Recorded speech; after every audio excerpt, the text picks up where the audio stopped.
What's up, guys? Welcome back to my YouTube channel. And today we're gonna be doing another K-drama review. Yeah, another K-drama review. And the K-drama we're gonna be doing today is called Romance is a Bonus Book. And this drama came out in like 2019.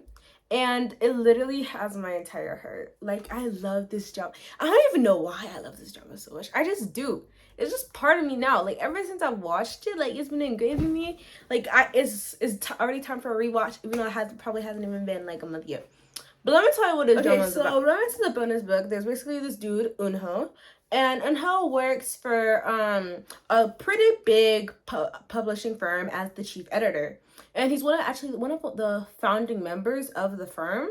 And so he like works there as the chief editor, and he also has this childhood friend named Danny. And Danny is like, they're not even childhood friend, they still keep in touch. Like, he went to her wedding and everything, they ran away together, but he returned her back to the wedding. So like, Danny got married, right? But one thing Eunho doesn't know is that Danny recently got divorced. Like, no, not even recently. No, not even recently. She got divorced like a year ago. And Danny's like over here struggling out here in the streets. Like, she lived in her house got sold and everything. Like, her child is going to this abroad community type thing for education or something. Like, Miss Girl is literally struggling. And so she keeps this from Eunho because she knows that like he'll be all worried and stuff, and that he'll get mad for his fiance and stuff like that. But the reason why, actually, her fiance like cheated on her and like ran away. He said he went abroad. Like, he literally cheated on her and then left. Like my guy, come on now. Like, anyway, that's not really like the main part. But anyway, so Eunho finds out that Miss Girl is literally homeless. And one other thing about Danny is that she's unemployed. She doesn't have a job because she was a stay-at-home mom for like 7 years after she gave birth. She was like tending to her kids and stuff, and she quit her job to focus on her kid. And she was actually like part of the marketing team at a really big firm, so she was doing pretty good, but she decided to like stay at home and take care of her kid when she got pregnant. And now 7 years later, nobody wants to hire her. Literally nobody wants to hire her because like she's in her older years now. She's like 37, still not that old. Like, she's like 37, older than like most of the people on like getting applying for jobs and stuff. So she's like on the older side. She's 37. She has kids. She literally hasn't worked for like 7 years. So she's having trouble finding a job. Like, she's like a really like nice hard worker, and she has like all the good qualities of a good worker and a good employee. But because she's literally been at home for 7 years, nobody wants to hire her. And she's just like, I'll do good if someone gives me a chance. But literally nobody wants to give her a chance. But when Eunho found out, she ends up staying at Eunho's place just for like she said 3 months. She only stayed for like 3 months until she like gets on her feet again and gets things sorted out. So she's staying at Eunho's place now, and she finds out that Eunho, his job is actually hiring. And but one thing that they're hiring for is like a member of the task support team. So basically like an intern, but not really. Like, does all the things that interns do. Like, brings coffee for everyone, does everyone's errands while everyone else is busy working. Petty things like that. But and the requirement is a high school diploma. That's like the minimum requirement, a high school diploma. And there's no age requirement. So she's like, okay. She's way overqualified for this job though. Like, she's literally worked at one of the biggest marketing firms. But she's like, I'll do anything. Like, I need a job to be able to take care of me. And like, her kid is going abroad, so she needs to pay for that too. And her fiance literally doesn't even pay for like child support or anything like that. So, she gets hired. Yay. She ends up working with Eunho while living with him, and then that's basically where it goes from there. So, but Romance is a Bonus Book. Like, I love, like, the plot is like okay, but I love the romance so much. Like, I love childhood friends to lovers because like they've known each other for such a long time. Like, they literally know like everything about each other. And one thing that got me is like they were literally dating from like the third episode. Like, let's be like, I know they only like officially got together in like episode 11 or something, but they were literally dating since the third episode. Like, prove me wrong. Like, ever since the time where they went on that little date, even though they didn't really call it a date, but, like, it was a date. Come on now. Like, they went on this little date for Inho's birthday, and it was literally the cutest thing ever. Like, I was literally like, they're literally dating. They're literally dating, and they're just like so adorable. And one thing that got me was like the communication. Like, whenever, like, there were like quite a few instances in this drama where I was like, oh, usually like in a regular K drama, this would be where, like, not even K drama, but like anything, like books, like TV shows, movies, this would be like the falling point of their romance. But they literally just talked over, and it was fine. Like I've told you, they've literally known each other for such a long time. They've literally known each other for over like 2 decades. Like, ever since she was in middle school and he was in elementary, they've literally known each other their whole lives. And whenever Eunho has something going on at work, because she's his superior, he's literally the chief editor coming out and one of the founding members. So like whenever Danny has something going on at work, or Eunho's like they're something was going on with Eunho and Danny, and Eunho was like forced to like make a decision or something like that. And whenever that happened, like he was like feeling real guilty about it and stuff. Whenever she was just like, I understand, like it must have been so hard for you to tell me this and stuff like that. And I'm just like, oh my god, I literally have my whole heart. Like, they were so adorable, and the communication, like I'm telling you. I know some misunderstandings like make the drama interesting, but like after a while, it just like it gets annoying. Like literally, just talk to him. Like sometimes it gets so aggravating. But in this drama, like I just enjoyed seeing them. Literally, like I just enjoyed seeing them together. And like sometimes they're like sometimes in the drama where it's like, oh my gosh, like literally just get together already, because you're just dragging this on at this point. Literally just get together. But there were like some, like I actually understood in this drama. Like I've said, they've known each other for literally over 20 years. So they literally like know everything about each other at this point, and they're literally just so precious to each other. Like Danny describes Eunho as like one of the only people that she trusts the most in this world. And like no matter what anyone else say, as long as Eunho believes her, like that's all that matters. And then that scene, for one, like it was I was literally like crying my eyes out. Like they're just everything. Like so like they're so precious to one another, they're so special to one another. So like like sometimes things change when like people date, and then like people change, things happen. Like they're afraid of them like growing apart. Like what if they break up? Like they don't want to lose like one another and stuff. And it's just so adorable.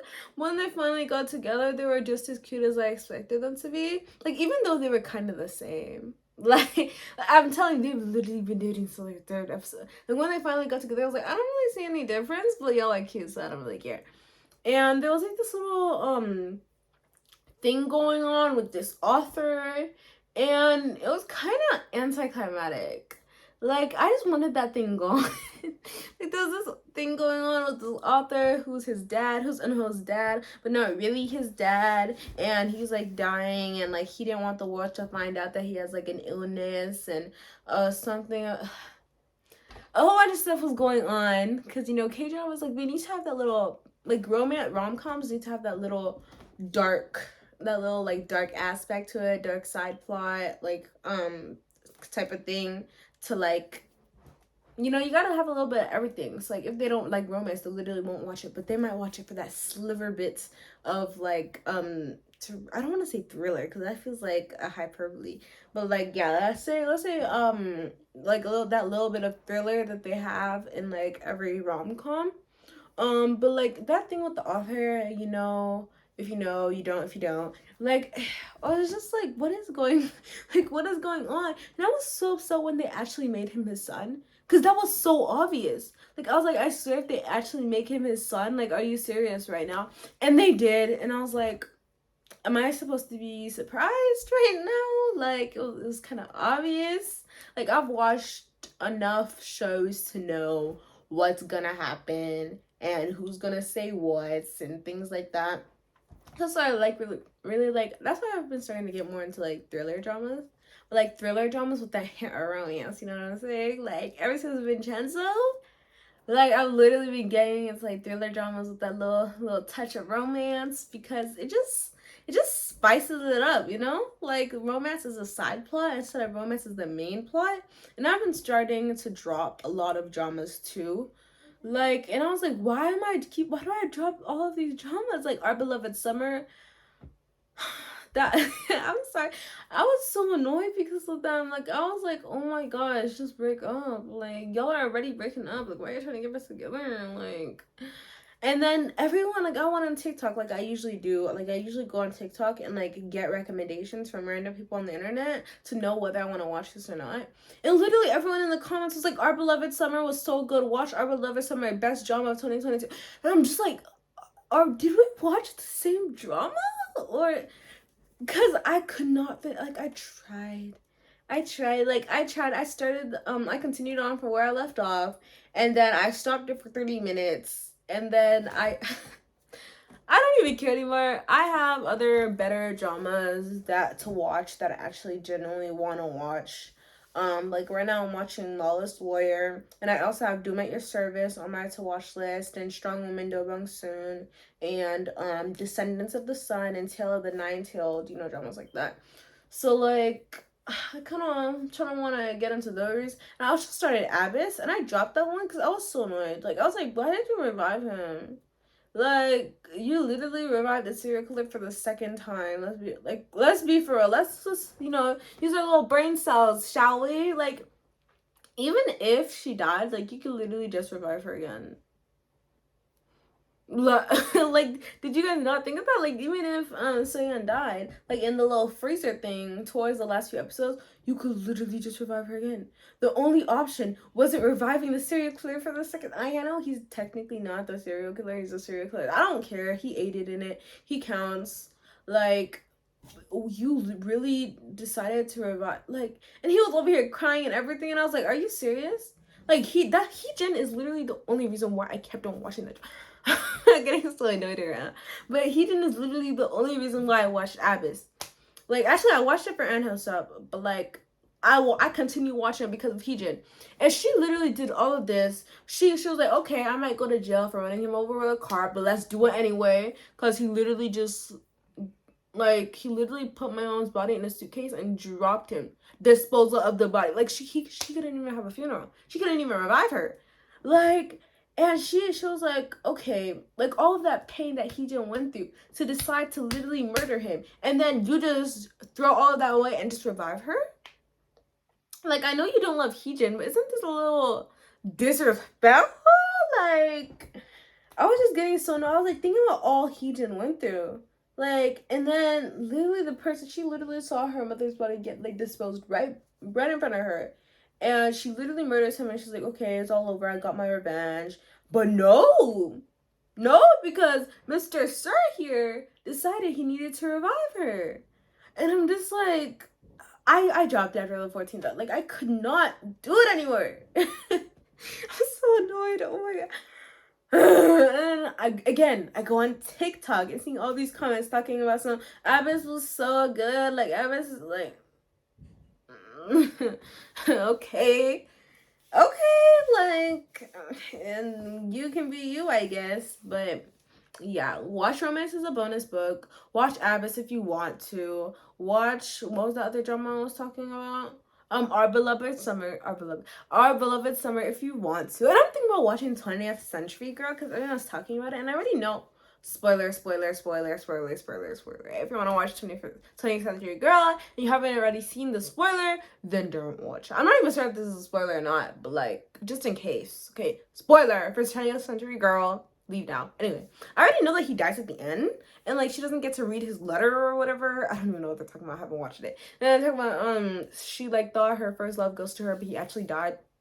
Bro, it's not even funny. But like, imagine like thinking like the person you loved, like your first love, ghosted you, and you're over here getting mad at them. You're so angry at them, and you're like, I love you. How can you do this to me? But it turned out they're actually dead.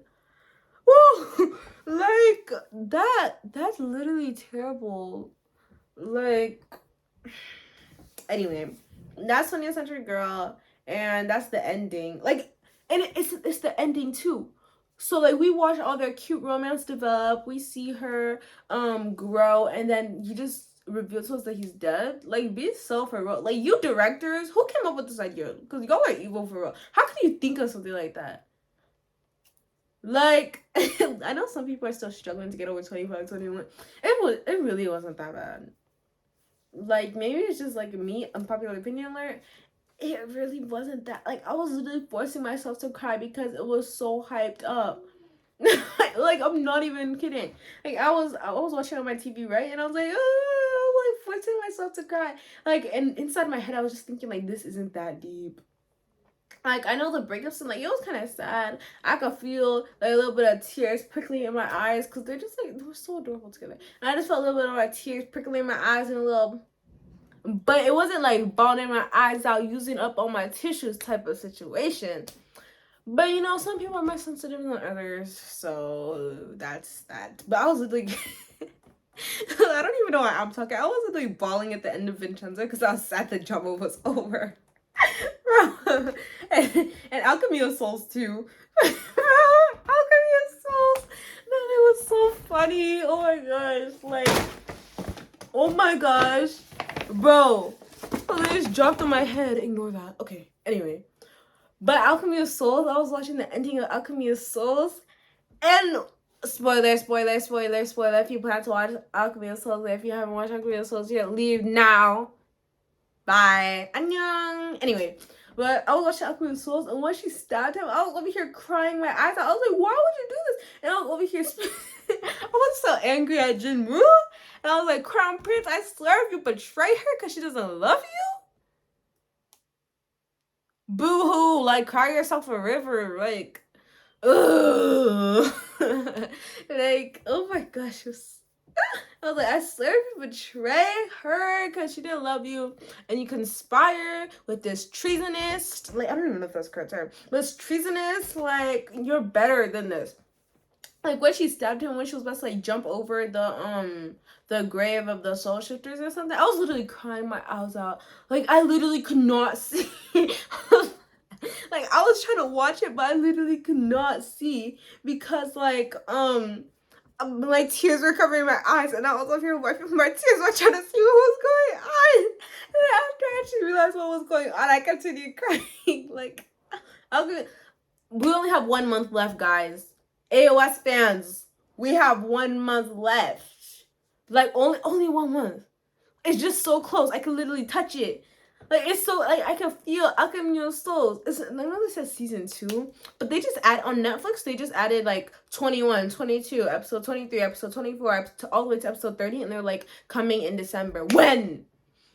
Like, I'm expecting, like, December 1st, something like that, but they're probably gonna be, like, December 26th, like, I know, like, I don't even know why I'm being such a... I literally waited a year for Dragon Prince season 4, and I'm over here complaining about waiting 3 months for 10 episodes. Like, Dragon Prince is literally like 9 episodes, and each episode is like 20 something minutes. Alchemy of Souls is 10 episodes, and each episode is like an hour. I can wait. Like, don't get me wrong, I can wait. Like, I'm ready. Come on now. But yeah, that's the end of my Romance is a Bonus book review. At the end, we got a little sidetracked, but that's okay. Make sure you guys like, subscribe, and tell, and post notification video so you never miss a video when I upload. And I hope you guys, like, if you want to see any of, like, just like a video of like me ranting of like the K-dramas that I absolutely loathe. I don't really have any K-dramas yet. No, I have one. I have one. I'm looking at you, Bridal Haybeck. Yeah, I have one. And Rookie Historian Guru Haerang. Yeah, I don't absolutely hate that one, but like Rookie Historian Guru Haerang and Bridal Haybeck. Yeah, I might do a video on just those two, just ranting. Oh, so many things I could say about that. But yeah, see you guys in my next video. Bye.